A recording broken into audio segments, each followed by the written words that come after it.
I gave everything to my son Ethan. For 30 years I poured my life into raising him, working tirelessly, nursing him through illness, paying for his education. I even gave up my marriage, gave up my own life just so he could have a better one. But the day I told him I had lost my job, his first response was to throw me out, calling me a useless burden, a parasite. That was the moment I stopped swallowing my pride. I refused to be the mother who got stepped on any longer. I was going to stand up for myself. Ethan thought I had nothing. What he didn't know was that my late employer, who really respected me for the past years I devoted, had left me a fortune. And this time, I'll make sure him realize that the price of betraying me is far greater than he could ever imagine. I had just gotten home when I told my son Ethan that I wouldn't be working for Catherine anymore. I hadn't even gotten to explain why before his face darkened and he cut me off mid-sentence. His voice rose sharply, his face flushing with anger. Why would you suddenly quit? That was $8,000 a month. What are you planning to do now? Just sit around freeloading? The bit of joy I'd felt coming home instantly vanished. Did he really think I left that job just to take it easy? I came back because I wanted to make life easier for them. His words hit me like a slap in the face, but I didn't lash out. I knew he'd been under a lot of pressure these past few years. His wife, Nicole, came from a family that never thought much of ours. Her mother's a university professor and her father works in local government. They've always looked down on Ethan's background. To them, their daughter married beneath her. Nicole, following their lead, constantly took jabs at him, calling out his salary, his upbringing, anything she could to chip away at his confidence. Still, I figured once they found out about the inheritance Catherine left me, $8 million, they'd finally see Ethan in a new light. Maybe even treat him with some respect for once. But I didn't bring up the money. Not yet. Instead, I mentioned the other reason I'd come home. Didn't you say Nicole's planning to get pregnant soon? I thought I'd come back early to help out, support her during the pregnancy, help with recovery afterward, maybe even lend a hand with the baby. Nicole's expression turned cold in an instant. I could have sworn she even scoffed. Postpartum recovery requires professional care, she said flatly. You used to work as a housekeeper. What would you know about that? Her mother, Susan, shot me a dismissive look and chimed in without missing a beat. Taking care of a newborn isn't just diapers and bottles. It's a science. You need actual training. This isn't something amateurs can handle. The two of them tag-teamed their condescension so seamlessly, it was clear they'd already rehearsed this routine. And just like that, I'd been written off as an unfit caregiver. I gave a silent, bitter laugh. Nothing had changed, they still saw me as beneath them. Still, to keep the peace, I forced a smile and said, well, if everything's already arranged, I won't get in the way. I'll leave the baby care to you. Susan rolled her eyes, like that was the only sensible thing I'd said all evening. Fine, she replied. But you'll cover the cost of the nanny and the baby nurse. I'll handle the hiring and coordination. That one line left me speechless, a tight knot forming in my chest. My son Ethan jumped right in, picking up where Susan left off without missing a beat. Exactly, Mom. You never should have quit that job. Our expenses are about to double soon. You really ought to keep working. That's when it hit me, clear as day. They never wanted me to come home to rest.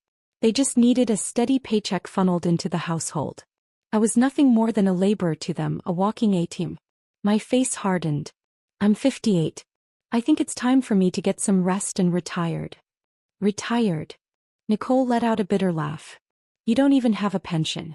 What retirement are you talking about? Her words nearly knocked the air out of me. I wanted to pay into a retirement plan years ago. It was you all who told me to save the money and help pay off your mortgage early instead. Now you throw that in my face. Nicole tossed her hair and snapped. That's because your income was pathetic. Who told you to buy a house you couldn't afford without a loan? You should have planned better. Ethan, now trying to calm Nicole down, raised his voice at me. Enough, Mom. Nicole's trying to get pregnant. You're just stressing her out. This is when we really need the money and you should be helping. You're still in great shape. There's no reason you can't keep working another 20 years. Save the retirement talk for when you're 80. Another 20 years. I froze, hollowed out by a wave of sadness I couldn't put into words. After everything I'd given, every sacrifice, every hour worked, every dollar earned, I was still nothing more than a cash machine in their eyes. That's when I truly saw it for what it was. All the talk of respect and gratitude, Just sugar-coated lies to keep me working.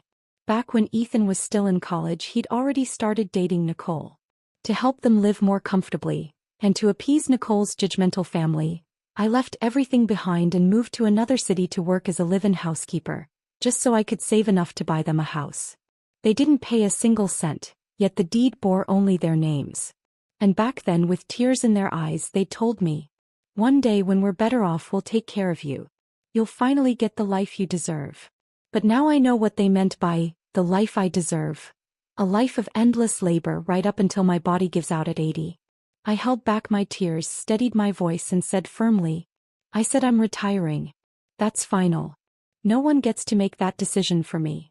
Susan must have realized I was serious and worried I might actually stop supporting them. Her tone softened instantly. "Look, it's not that we don't understand, you just have to be realistic.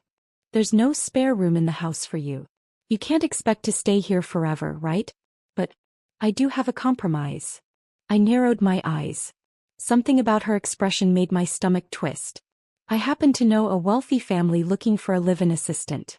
Good pay, room and board included. You've done that kind of work before. Should be an easy transition." Nicole jumped in with a smirk. "Perfect idea, actually. You could even help ease our financial load. Whatever you earn could go toward household expenses. Win-win, right?" Susan shrugged and added, "You're not someone who really needs to rest anyway.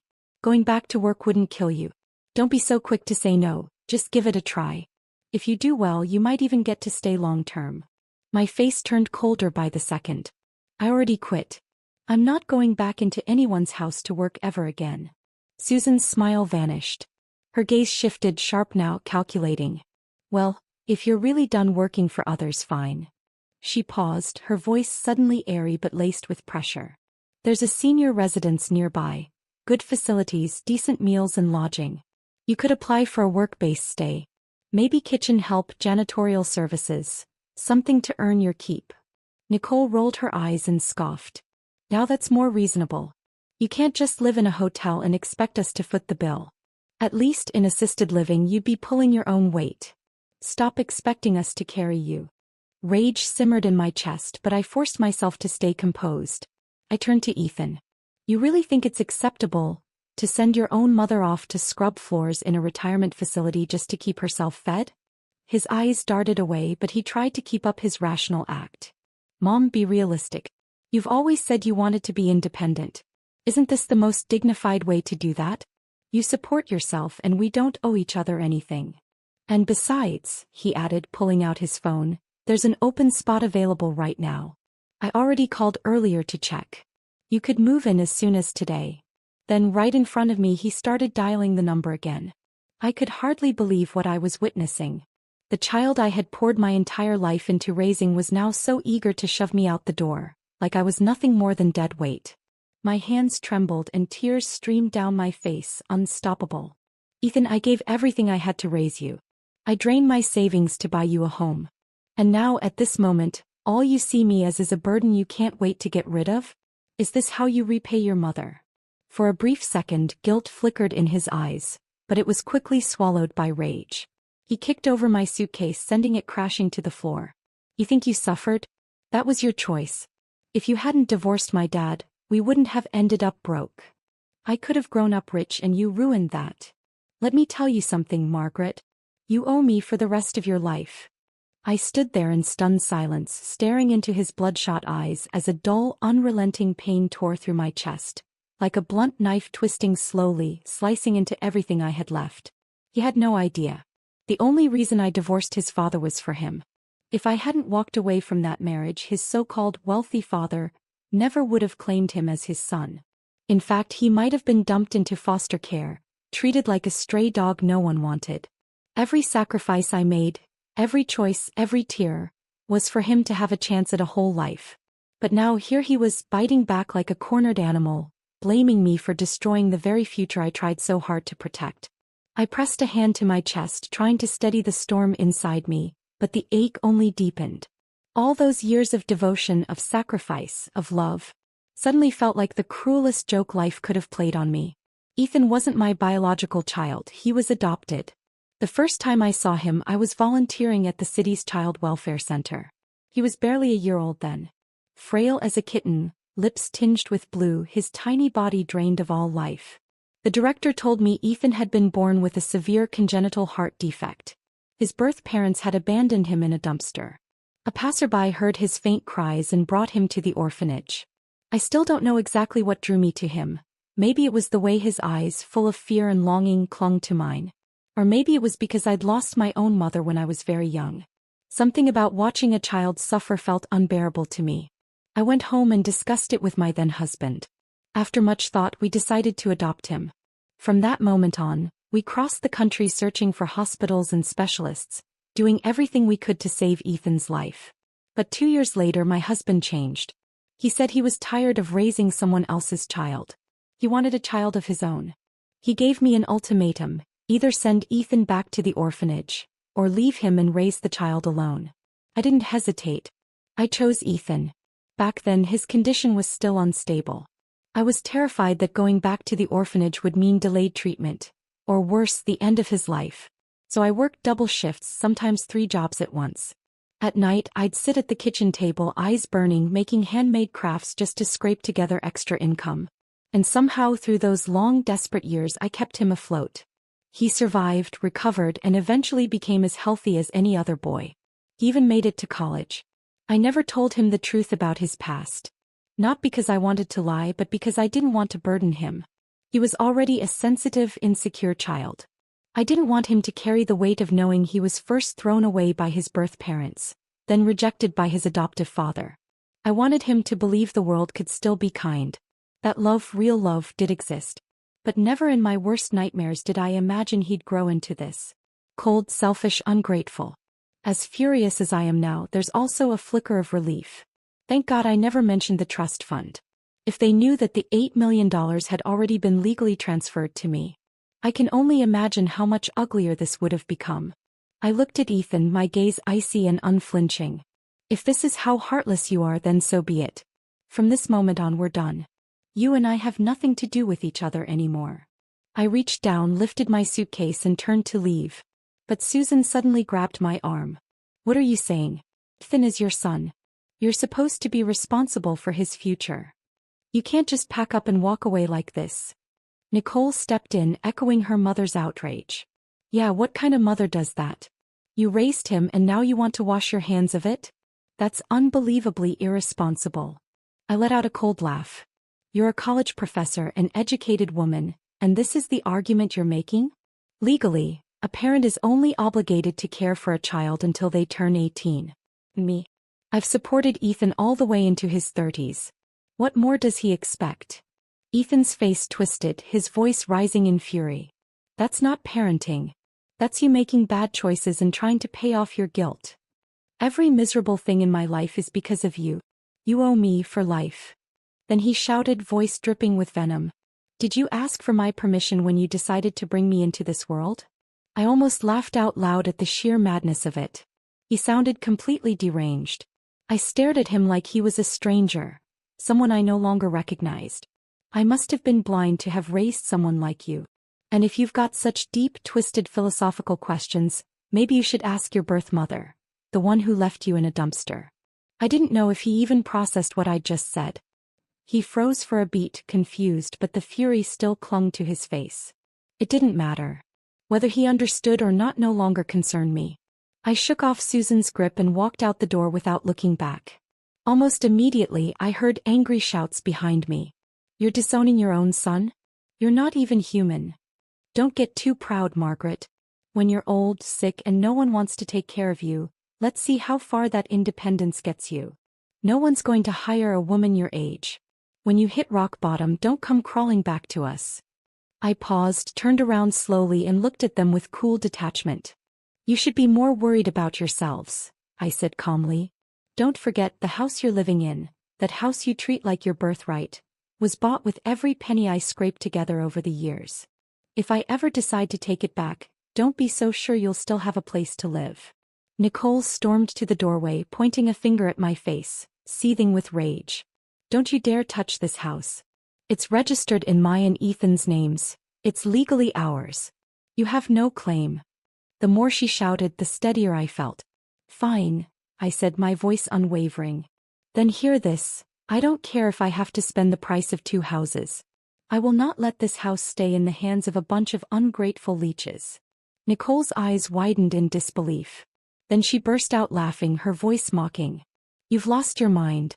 2 houses. You probably don't even have $1,000 to your name. This house is ours. It's our marital property. You're just some washed-up maid trying to bite off more than you can chew. Get lost. People like you deserve to rot on the streets. With that, she slammed the door in my face. I didn't respond. I didn't argue. I didn't even flinch. I just turned toward the elevator, pulled out my phone, and started browsing listings for luxury homes in the city's top neighborhoods. A bitter smirk played at my lips. If I didn't move into the best house in town, I'd be doing a disservice to the $8 million sitting comfortably in my trust fund. That night, I checked into the most exclusive 5-star hotel downtown. Then I contacted Catherine's private attorney and instructed him to initiate the legal proceedings to reclaim everything that was rightfully mine. In the days that followed, I lived in that hotel while diving deep into the city's luxury real estate market, researching properties, reviewing listings, and scheduling viewings. A week later, I had an appointment to tour a highly sought-after gated villa community. It was the most prestigious development in town. What I didn't expect was the sales agent assigned to show me the property was none other than Susan's niece, Chloe. The luxury real estate showroom was bustling with people. Despite the starting price of these villas being well over $1 million, the project's exclusivity had drawn a steady stream of prospective buyers. I had just stepped into the grand lobby when a young woman with long hair and a fresh, eager smile approached me. Good afternoon, ma'am. Would you like me to walk you through the project details? Yes, please. Could you start by showing me the model homes? I followed her toward the display area, but we hadn't made it more than a few steps when a sharp voice rang out across the room. Who's handling client screening today? Do we just let anyone walk in now? I looked up. There she was, Chloe, Susan's niece, Nicole's cousin. We'd only met a few times, but she had left a lasting impression. Classic social climber attitude, the kind who drips arrogance in every word and move, constantly flaunting how she only dealt with high society clients. Before I could react, she was already striding over, heels clicking confidently, eyes full of disdain. Margaret?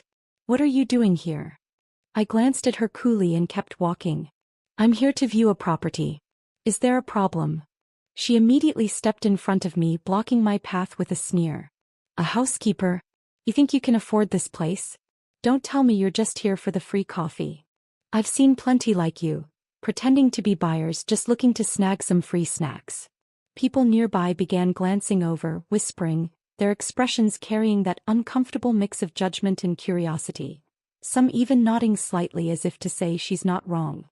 The young assistant beside me spoke gently, trying to defuse the situation. Chloe, I'm not busy right now. I can show this lady around. But Chloe shoved her aside without hesitation, eyes burning with contempt. And who do you think you are, lecturing me on how to do my job? The girl shrank back, intimidated. Then Chloe turned and waved over 2 security guards. You two, escort this visitor out of here. Now. The showroom fell silent. All eyes were on us. I raised my hand calmly, stopping the guards before they could approach. I came here to view a property. On what grounds are you kicking me out? Where's your manager? I'd like to speak with someone in charge. I turned toward the crowd. You're all here to look at properties too. Why don't you tell me, have I done anything inappropriate? The guards hesitated. I wasn't backing down, and they clearly didn't want to get involved in something messy. Chloe stood with her arms crossed, scoffing loudly. Go ahead. Make a scene. Let's see how far you take this performance. Just then, a young man in a crisp white shirt approached quickly, wearing a polished, professional smile. Good afternoon, ma'am. I'm Alex, the sales manager for this project. Is there an issue I can assist with? Before I could speak, Chloe jumped in. Alex, she's just here for the freebies. I was about to have security remove her. Alex frowned slightly but kept his tone courteous. Ma'am, would you mind showing us some form of financial verification? As you know, this is an invitation-only showcase, and we do require proof of purchasing ability. Without hesitation, I pulled out a folder. They already verified my documents at the entrance. Chloe snatched the folder out of my hand and flipped it open dramatically. $5 million? Are you kidding me? She shouted loud enough for half the showroom to hear. She's a housekeeper. There's no way she has that kind of money. I know her background better than anyone here, she added smugly. This has to be fake. We can't let someone like her play us. Alex stood there, frowning deeply, clearly caught in the middle. I didn't bother arguing. Instead, I took out my phone, opened my banking app, and held it up for them to see. The young assistant leaned in, counting softly under her breath. 100,000, oh my God. Over 8 million. Gasps rippled through the crowd. People's eyes widened, no longer judging, now stunned, curious, even slightly in awe. Someone near me whispered, "Damn, she's got serious money." Chloe's face drained of color, cycling rapidly from red to pale green to ghost white. She looked like she wanted to vanish into the floor. But Chloe still wouldn't give up. She kept pushing, her voice sharp and stubborn. "Alex, that banking app on her phone has to be fake. There's no way she has that kind of money." Alex's face darkened, his brow furrowing deeply. "Chloe, that's enough." Then he turned to me with a composed, respectful tone. "Ma'am, I truly apologize. This has clearly been a mistake on our part and we'll handle it appropriately. I'll assign our most experienced client manager to assist you right away." I waved a hand lightly, offering a calm smile, then turned to the young woman who'd greeted me earlier. "No need. She's perfectly fine. Very professional. I want her to show me the property." Alex looked slightly uneasy. "Actually, she just started, still in training technically. I was only worried she might not have enough experience." "But I like her," I said firmly, leaving no room for discussion. "I'm buying the house today and I want to do it through her." Alex nodded immediately, flustered but eager. "Of course. Absolutely. Monica, make sure you take excellent care of our distinguished guest." Chloe stood off to the side, her face stiff, her lips twitching with suppressed frustration. She watched me walk away, seething, then muttered under her breath. "Just a glorified errand maid pretending she's somebody." I ignored her completely and pointed to the scale model at the center of the showroom. "I want to see this one," I told Monica. The moment I laid eyes on that villa, I knew. Soaring ceilings in the living room, a spacious backyard garden, a sunroom spanning over 200 square feet. Most importantly, it was fully furnished and move-in ready. "I'll take this one," I said without hesitation. "Let's get the paperwork started." Monica's eyes lit up with excitement. "Ma'am, are you sure you don't want to tour a few more options?" "I'm free. I'd be happy to show you others." "No need," I replied. "This one is more than enough." She could barely contain her joy. "Ma'am, this will be the first sale I've ever closed. You're my lucky charm." We headed to the signing area, and as I reviewed the paperwork, a low murmur started behind me. "Damn, she just signed without a second thought? 150 grand, didn't even blink. Money talks, huh? That's what real wealth looks like." "Don't be fooled," someone muttered. "Didn't Chloe say she's just a housekeeper? Probably flashing around her employer's money. These days even servants know how to put on a show. Bet she's just parading around with someone else's credit. Seriously, what kind of employer would trust a maid with that kind of cash? Millions." Then Chloe's voice cut through the whispers, laced with that gossipy venom she wore so well. "Oh, you have no idea. She's not your average housekeeper." "No? Then what is she?" "She's one of those live-in assistants for wealthy old men. You know, not just dusting and mopping, if you catch my drift." "No way. At her age? That's just shameless." "Ugh, some people will sell anything for money. If her family knew, wouldn't they be humiliated?" I set down the contract and turned toward Monica. "Monica," I said with a steady smile, "could you please get Alex for me again? I'd like to purchase another property." The room went completely silent. It was as if the air itself froze. Monica's eyes widened, her voice trembling with disbelief. "Ma'am, you're sure? You want another one?" "That's right," I said calmly. "One to live in. One as an investment." Then I smiled a little wider. "Although, I do have a small favor I'd like Alex to help me with." Alex returned swiftly, his smile brighter than before, practically glowing with enthusiasm. "Hello again, ma'am. Please, let me know what I can do for you." "I've confirmed the purchase of the first property," I said. I'm ready to sign the contract. And I'd like to add a second unit as well. But, I paused, my tone turning cold, I expect your team to address the inappropriate behavior of certain staff members. Alex's smile faded. His gaze swept across the room and quickly landed on Chloe. Chloe, he said sharply, are you causing trouble again? Apologize to the client. Now. Chloe lifted her chin defiantly, refusing to back down. Why should I apologize? I only told the truth. She used to be a housekeeper.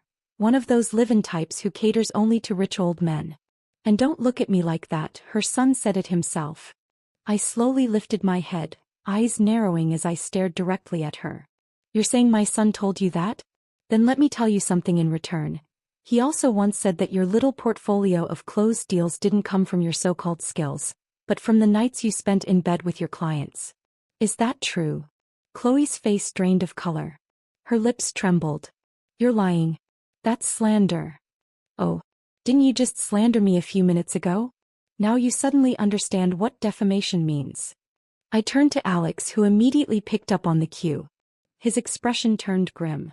Chloe, that's enough. Security, escort her out of the building. And as of today, you're terminated. Chloe panicked. Tears welled up in her eyes, spilling over. Alex, I wasn't lying. She really used to be a cleaner. But Alex's tone remained firm. You've violated company conduct policies in a very serious way. Your employment is terminated, effective immediately. I raised my hand to stop the security guards from moving. Hold on, I said calmly. She's not going anywhere just yet. She publicly defamed me and I'm not letting this slide. Right then and there I took out my phone and dialed. Hello, yes. This is the police department. I'd like to file a report for defamation and public harassment. 10 minutes later, 2 officers arrived at the showroom. After hearing my account and reviewing the incident, they issued Chloe a formal warning and made it very clear. If she didn't offer a public apology, I had every right to press legal charges. Cornered and shaking with rage, Chloe finally mumbled through clenched teeth, I'm sorry. She shot me and Monica one last hateful glance before storming off, her eyes burning with envy, especially when she saw Monica preparing to close the second sale. The same Monica she'd looked down on just an hour ago, now the star closer of the day. By the end of it, I signed contracts for both properties, paid in full without so much as a pause. Monica stood by my side, eyes shimmering with emotion. He could barely get the words out. Ma'am, I can't thank you enough. I've been working here 3 months without a single sale and today, 2 units back to back. You're honestly my miracle. To show her gratitude, she insisted on personally arranging deep cleaning and move-in prep for me. I gladly accepted. For the first time in years I felt truly light. As if all the humiliation, resentment and bitterness had been swept away like the dust outside my new villa's doors. That evening, just as I returned to my hotel, my phone rang. Ethan. So what the hell did you do to ruin Chloe's job? Her whole family is coming after us now, demanding answers. How do you plan to fix this? I answered breezily. Let them come. That's your problem now. Didn't I already tell you? We're done. I owe you nothing. You stirred up trouble and now expect us to deal with the fallout? That's not right. That made my blood boil. Trouble? Are you kidding me? Chloe defamed me in public. She brought it on herself. The police were there. You think they just showed up for fun? If this turns into a bigger mess, don't think you'll walk away clean either. Ethan went quiet for a beat. When he spoke again, his tone had softened noticeably. All right, let's just move on. By the way, there was that hesitant tone, that calculated shift in interest. So, Mom, who's your new employer really? They must be seriously loaded, and they seem to be treating you pretty well too, huh? I laughed silently to myself. There it was again, the scent of money, and he was sniffing around like a bloodhound. It doesn't matter who they are. It has nothing to do with you, Ethan. Let me say it one more time, we're done. For good. And with that, I ended the call and blocked every single number from him, Nicole, and their entire family. But what I didn't expect was that just a few days after moving into my new home, I ran into someone I hadn't planned on seeing again, Susan. That afternoon, I was at a high-end piano showroom downtown, browsing options for a grand piano. I had just settled onto the bench, ready to test out the keys, when the front doors swung open and a flurry of footsteps echoed through the space. In walked Susan, surrounded by her ever-present circle of socialite friends, their voices loud and shrill with self-importance. "What kind of store is this?" Susan scoffed. "Letting just anyone sit down and bang on a piano? How unprofessional." Her eyes landed on me and the sarcasm practically dripped from her smile. "Margaret, did you even wash your hands before touching that instrument? Weren't you in healthcare work all these years? God knows what kind of germs you've got crawling all over your fingers. Who would have thought such an expensive piano could be so casually contaminated?"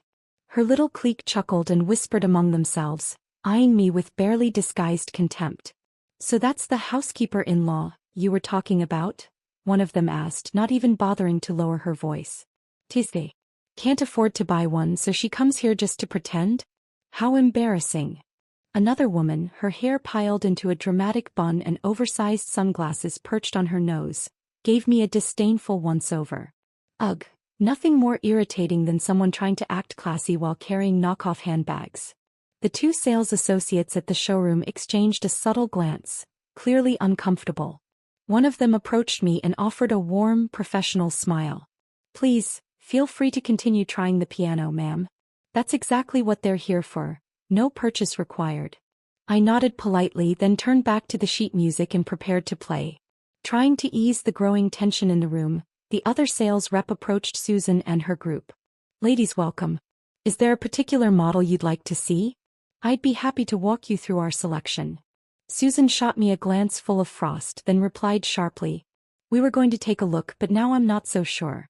Clearly, this store doesn't care about its instruments, or its clients." I gave the store associate a calm smile and said clearly, "I'll need a bit more time to try a few. I fully intend to make a purchase today." The woman with the bun scoffed and dropped into a nearby sofa, arms crossed. "Sure you do. I'll just sit right here and watch how you talk your way out of this. Can't wait to see how you slither off without buying anything." Susan tugged her friend's arm.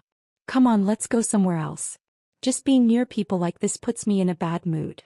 But I knew better. Susan had already heard from Chloe that I'd bought 2 villas. She was clearly unsure whether to believe it and afraid I might prove her wrong again. But her friend wasn't so easily swayed. "I'm staying right here," the bun-haired woman said with a smirk. "I won't sleep tonight if I don't see this woman fall flat on her face." Her words seemed to rally the rest of the group. They all stayed, waiting for what they assumed would be an entertaining disaster. I chose one of my favorite pieces and let my fingers fall gently on the keys. The notes floated into the room, soft and steady, the melody of Moonlight Sonata flowing through the air. The bun-haired woman twisted her mouth in mockery and snorted. "What even is that? Sounds like noise. Who taught her to play? She thinks she belongs in a piano store with that mess? Give me a break."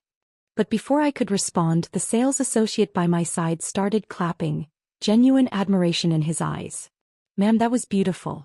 Honestly, that's one of the most moving renditions of Moonlight Sonata I've heard in a long time." The bun-haired woman rolled her eyes so hard she nearly tipped over. "Oh please. If she was that talented, she wouldn't be stuck in whatever dead-end life she's living now. Your flattery's a little too obvious, sweetheart." Just then a few young people stepped into the showroom.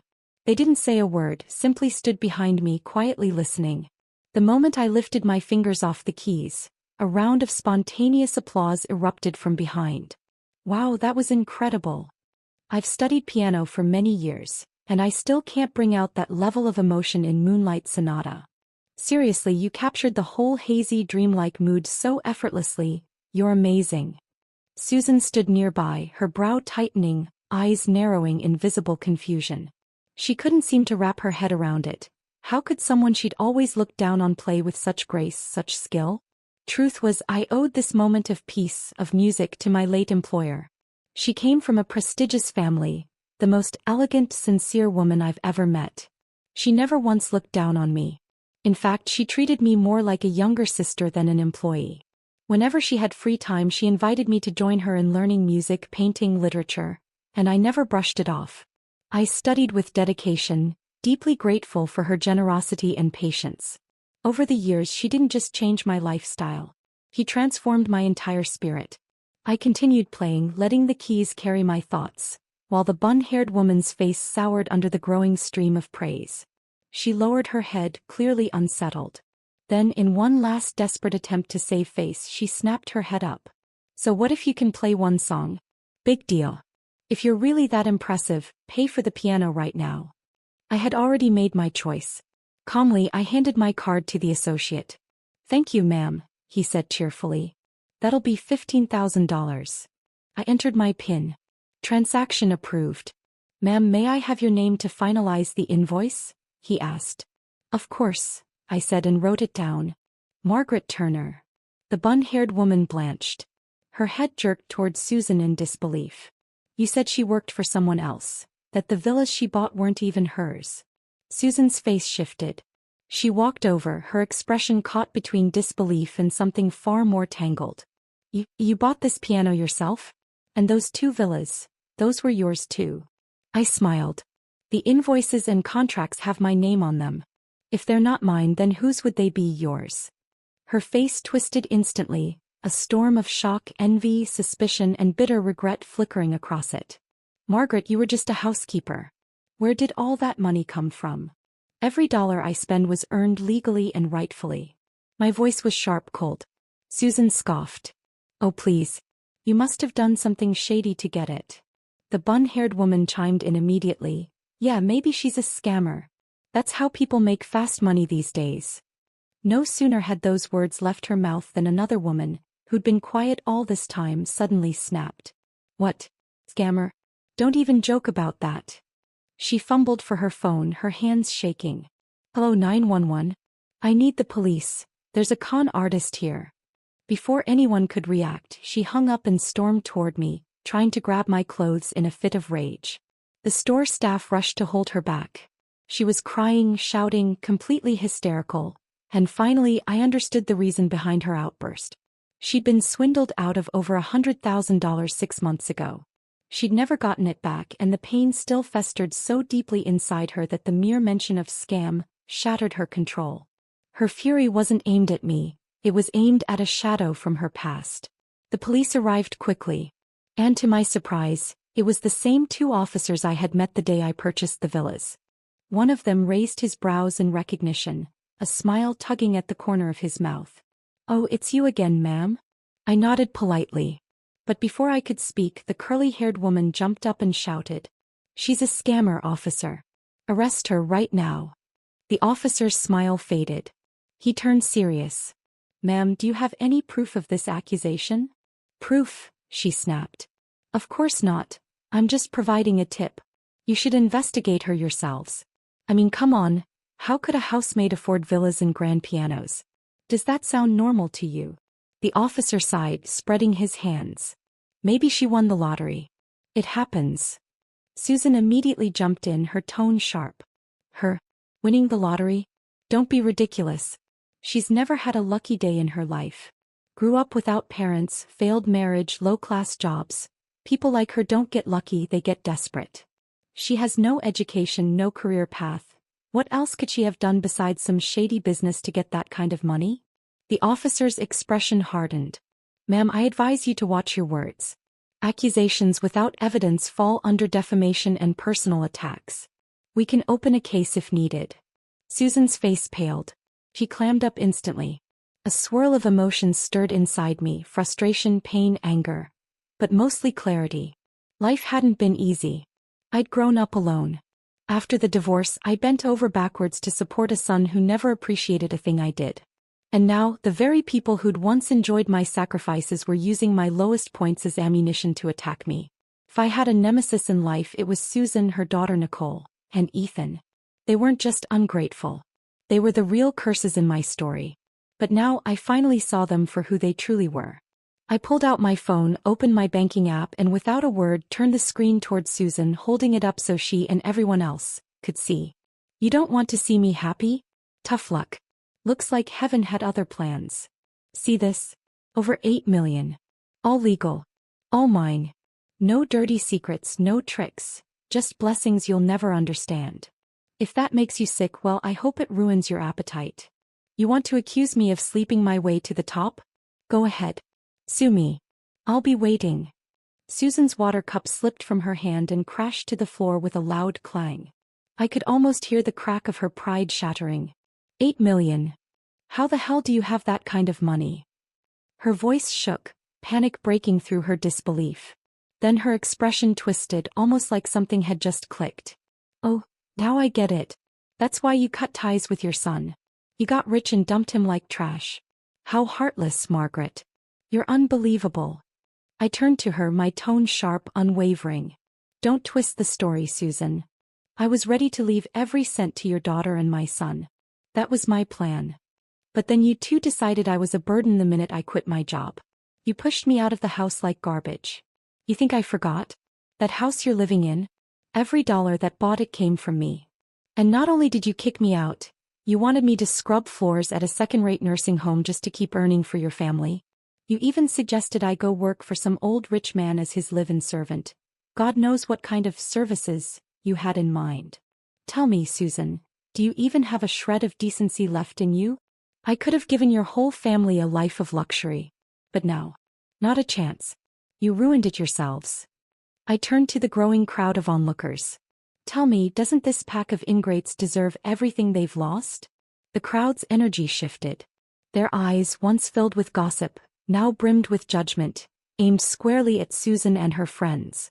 Susan's face burned red like a con artist caught mid-scheme. You're lying. We never said you should go work for some old man. Oh, I said calmly. Should I play the recording for everyone here? Let them hear your exact words. Her face went pale and for a second I saw real fear in her eyes. That recording is probably edited. I'm not listening to that garbage. Her voice cracked as she turned away, retreating toward the exit. Margaret, you're cruel to the core. You'll get what's coming to you someday. And with that she stormed out, slamming the door behind her. I finally exhaled. It was over for now. But I knew better than to think it was truly finished. With that much money on the line, people like Susan and Ethan never stay quiet for long. What I didn't expect was how quickly Ethan would crawl back into the picture. The very next morning, the concierge delivered a massive bouquet of flowers, claiming someone had left it at the gate for me. I frowned, dragged the flowers inside and sifted through them. Right in the center was a card. Wishing you a lovely weekend. Love, your son Ethan. I nearly burst out laughing, disgusted to the core. It was so shameless it was almost comical. Without hesitation I picked up the bouquet and tossed it straight into the kitchen trash can. Then I snapped a photo, crushed petals, bent stems and the crumpled card all in one frame, and sent it to the gatehouse. From now on, refuse anything sent by this person. Also, kindly forward him this picture. I didn't just want him rejected, I wanted him humiliated. Sure enough, I never received another bouquet from him again. But he didn't give up. He just escalated. He began waiting outside the gated community every single day. Rain or shine, workday or weekend, he'd be there lurking, desperate. Every time I came or went, he'd put on another pitiful act like some character in a cheap tragedy. One day he even dropped to his knees on the sidewalk, crying hysterically. Mom, please don't be angry anymore. Come home, I was wrong. Mom, no matter what, I'm still your son. How can you be this cold to me? I didn't even bother looking at him. His theatrics only made my skin crawl. Eventually I got so sick of the scene that I hired a full-time driver. Every day I sat in the back with the windows up, gliding past the front gate straight into my villa's garage. No eye contact, no conversation, no chance for him to reach me. Ethan kept it up for 2 full weeks. But once it was clear I wasn't budging, he finally gave up. At least I thought he did. Instead he changed tactics. He went digging through and somehow managed to contact my ex-husband, Richard, who was once Ethan's father too. That's when things truly began to spiral in a way I hadn't anticipated. Ethan wasn't trying to reconcile anymore. He was trying to control me, crush me, break me down completely. It became obvious. If he couldn't get what he wanted, he'd rather see me destroyed. One afternoon my phone rang. It was Richard. We hadn't spoken in over 20 years. I had no idea how he even got my number. I just thought I'd give you a heads up, he said casually. Ethan came to see me. He cried and begged me to talk you into going back home. I don't know what happened between you two, and frankly, I told him that's not my business. I just reminded him I'm not his biological father. I even added that whatever's going on between the two of you has nothing to do with me. I'm an outsider. But he insisted I was lying. He even showed up at my office making a scene. I had no choice but to take a paternity test to shut him up. I didn't tell him the full truth though. I kept my promise from all those years ago. I didn't reveal his real background. So bottom line is he now knows I'm not his father. But you're still his one and only mother. I hung up, already bracing myself. I knew it was only a matter of time before Ethan came knocking on my door again. When he did, I'd be ready. I'd tell him everything, the truth he was so desperate to avoid. I'd tell him to go find the mother who abandoned him in a dumpster and stop trying to tear my life apart. But that confrontation never came. Instead, Ethan took a darker turn, a turn I hadn't anticipated. Roughly a week later, I noticed something strange. The way people in the neighborhood looked at me had changed. Their glances lingered longer, their smiles grew thinner, more forced. I brushed it off at first, until Monica called me one afternoon. "Margaret, I just wanted to say I know you're a good person. Please don't let what people are saying upset you." I was confused. What are people saying? That's when I learned what had really been happening. I'd become an internet sensation.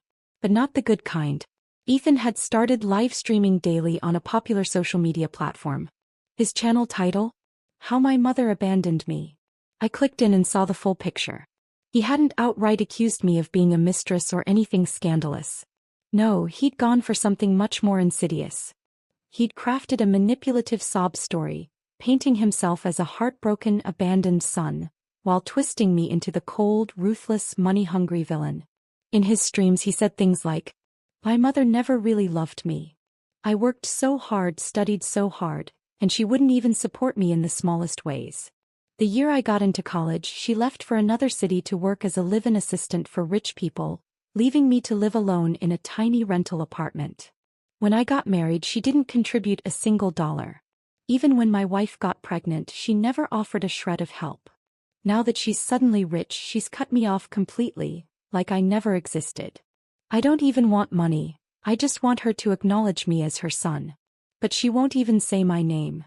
She lives in a mansion now, rides in luxury cars, and enjoys an upper-class life, while I get judged and humiliated on the streets." The comments section exploded. People split into two camps. Some sympathized with him, others called me heartless. And of course there were the instigators. A mother like that doesn't deserve to be called one. She should be ashamed. He's so pitiful. I'd do anything to give him the love he never had. His live stream blew up. His follower count skyrocketed. He even started selling merchandise and products on his channel, riding the wave of pity donations from his so-called supporters. "Will be the warmth your mother never gave you. You deserve better, sweet boy. She doesn't deserve happiness." And then things turned even uglier. People began digging into my personal life. My name, my photo, my address. All of it started circulating in comment sections and reposts. I had officially become the face of a social media villain, the most heartless mother on the internet. And then that evening my phone rang again. This time it was my lawyer. "Margaret, we can proceed with legal action right away," my lawyer said. "We can file for removal of defamatory content, demand a public apology, and pursue compensation for damages." I paused for a few seconds, then smiled calmly. No rush. Let him perform a little longer. I plan to take this into my own hands first. That same night, I registered my own account on StreamNet and launched my own live channel. I titled it, "So This is the Mom Who Abandoned Ethan." First, I dropped into Ethan's stream and sent several $1,000s in donations, instantly grabbing attention and spiking the live chat feed. Then I sent a message across the screen for everyone to see. "Hi everyone, I'm the heartless mother Ethan's been talking about. He's been crying for weeks, saying I cut off his financial support. Come over to my channel, I'll show you the truth. Tonight I'm giving away $100,000 in cash prizes. Join if you want. First come, first served." Within seconds, a flood of viewers jumped to my stream. Traffic surged wildly and I started sending out the promised rewards. The comment section exploded with excitement. "Thank you, Sugar Mama. This is the real content queen, taking notes. She's more loving than my own mom." Riding the wave of viral momentum, I officially began my live broadcast. I didn't waste time sugarcoating anything.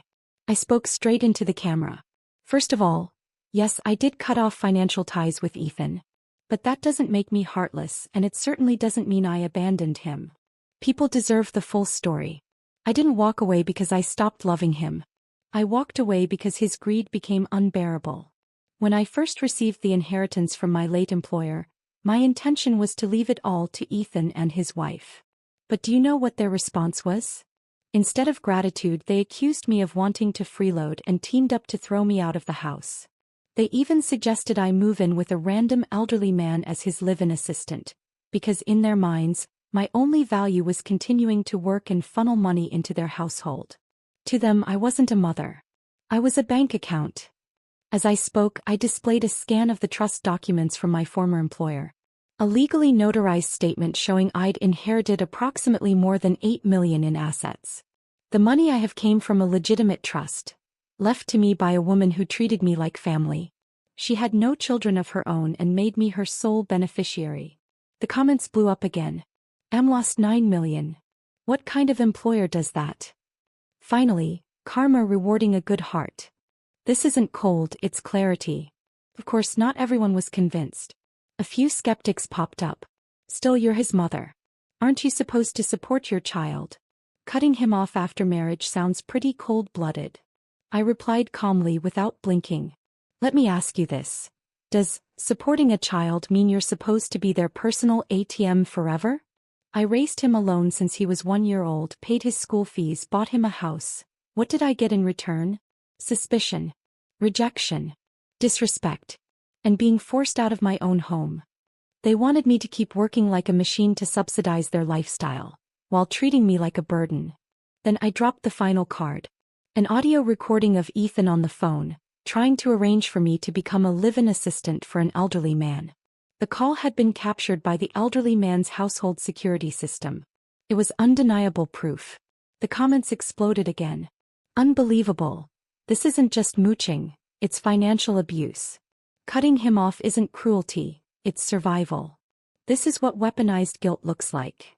He's not crying for love. He's crying for money. Good for you, ma'am. That son deserved to be cut off. I knew this was only the beginning. Ethan didn't miss a mother, he missed his money supply. And this war? It had only just begun. I looked at the flood of comments on the screen and let out a small, quiet laugh. Then I leaned toward the camera and spoke directly to the audience. The truth is, there was never any need to cut ties with Ethan. Instantly, question marks filled the comment feed. I continued calmly. Because Ethan was never my biological son to begin with. I adopted him when I was volunteering at a local orphanage. He was just 1 year old then, born with a severe congenital heart defect and abandoned by his birth parents in a dumpster. He was barely clinging to life when I found him. I brought him home out of pure compassion. I spent every penny I had to get him medical care. And my divorce from my ex-husband? That wasn't about infidelity. It was because he insisted on having a biological child and refused to continue raising Ethan. I was given a choice. Send Ethan back to the orphanage or leave my marriage and raise him on my own. I chose Ethan.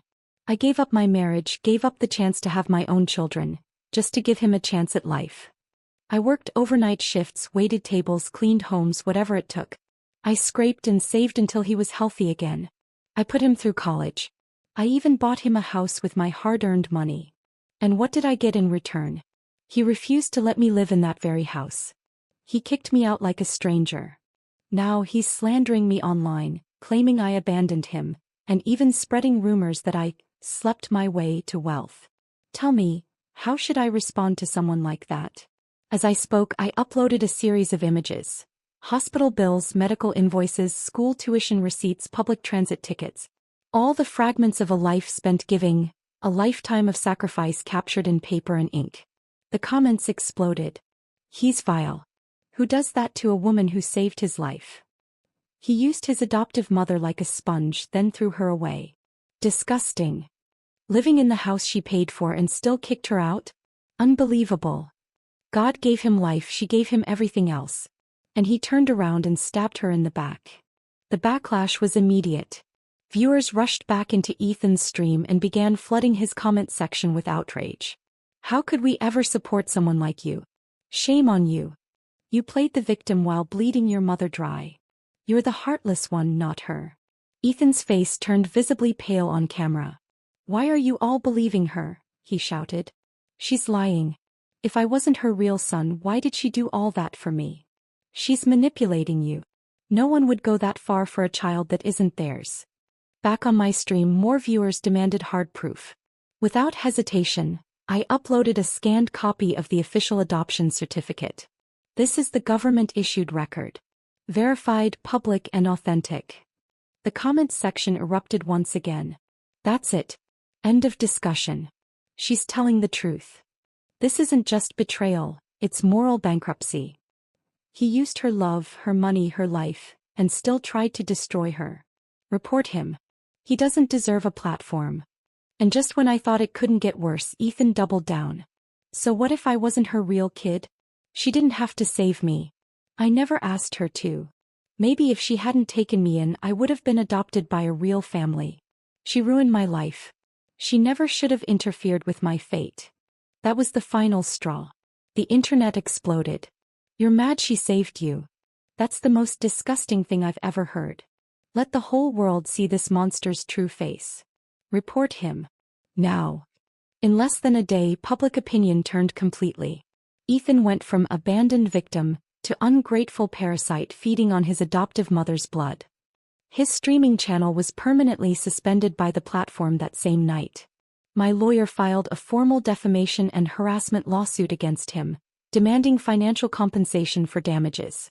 We also filed for an injunction to legally prohibit him from making any further defamatory statements or attacking me through social media platforms. Eventually, the court ruled in our favor. Ethan was found guilty of violating cyber safety and defamation laws. He was ordered to pay damages and cover all legal fees. His streaming privileges were revoked. His social media accounts permanently banned. I was finally completely free. There was no longer any trace of Ethan in my life. And there never would be again. Another 6 months passed and I finally reclaimed the house that had once been mine. Through a meticulous legal process, my attorney team successfully reversed the property ownership. The day everything was finalized, I stood in the living room, staring at the familiar curtains, watching sunlight spill across the hardwood floor. For the first time in years, I felt truly light, like I'd finally exhaled after holding my breath for decades. A few days later, Susan's daughter, Ethan's wife, filed for divorce. She signed the papers in her lawyer's office with complete composure, not uttering a single extra word. It was clear she'd seen him for who he really was. A man who whined about being wronged but never took responsibility, full of resentment but completely devoid of self-awareness. And just like that, Ethan vanished from my life entirely. I didn't ask about where he went and I had no interest in looking back. Years passed. Then one day, while chatting with an old friend at a cafe, she casually mentioned, "I heard Ethan ran off to Canada. He's always online bragging about how free and easy life is over there." Out of curiosity, I searched his name online. What I found was haunting. The video footage showed him disheveled and hunched beside a trash bin on a street corner, gnawing on a piece of moldy bread with vacant, unfocused eyes. Sometimes he'd break into a manic smile. Other times he'd burst into uncontrollable sobs that tore through his whole body. He'd lost his mind. The same man who once stood in front of a camera, painting me as a villain, fishing for sympathy, selling sorrow for attention, had become exactly what he deserved to be, a ghost on the margins of real life. But I didn't feel satisfaction. I didn't feel anger anymore either. He had simply become the sum of his own choices. No amount of followers could save him. No amount of lies could keep his story standing. He lost the sympathy he'd stolen. He ruined the integrity he never valued. And eventually life did what it always does. It caught up. As for me, I was finally done with a battle that had drained me for over 30 years. The 2 villas I'd bought on impulse during that dark chapter?